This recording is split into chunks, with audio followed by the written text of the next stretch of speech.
സ്പായിൽ അഭിമുഖത്തിനെത്തിയ യുവതിയോട് അപമര്യാദയായി പെരുമാറി. ലൈസൻസ് ഇല്ലാത്ത പ്രീമിയം വിഭാഗം കോർപ്പറേഷൻ പൂട്ടി.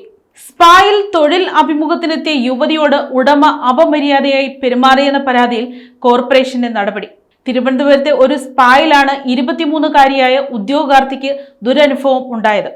അഭിമുഖത്തിനിടെ യുവതിയോട് ഫോട്ടോകൾ ആവശ്യപ്പെടുകയും അത് നിരസിച്ചപ്പോൾ ഉടമ മോശമായി പെരുമാറുകയും ചെയ്തു എന്നാണ് പരാതി.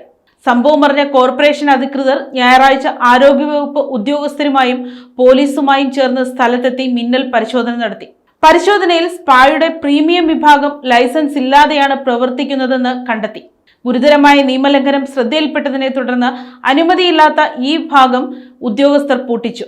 തിരുവല്ലയിലെ സ്പായിൽ നടന്ന സംഭവത്തിന് ശേഷം ഇത്തരം കേന്ദ്രങ്ങൾക്കെതിരായ നിരീക്ഷണം ശക്തമാക്കിയ സാഹചര്യത്തിലാണ് കോർപ്പറേഷൻ അടിയന്തര നടപടി സ്വീകരിച്ചത്.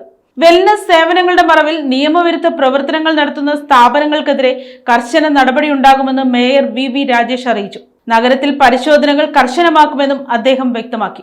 ഈ സ്പായിൽ ക്രോസ് മസാജ് ഉൾപ്പെടെയുള്ള നിയമവിരുദ്ധ പ്രവർത്തനങ്ങൾ നടന്നിരുന്നോ എന്ന് അധികൃതർ പരിശോധിക്കും. കൂടാതെ അനധികൃത സ്പാ പ്രവർത്തനങ്ങൾക്ക് സഹായം നൽകിയ ഡോക്ടർക്കെതിരെ സംസ്ഥാന മെഡിക്കൽ കൗൺസിലിന് റിപ്പോർട്ട് നൽകുമെന്നും അധികൃതർ അറിയിച്ചു. News desk, Kottarakkara media.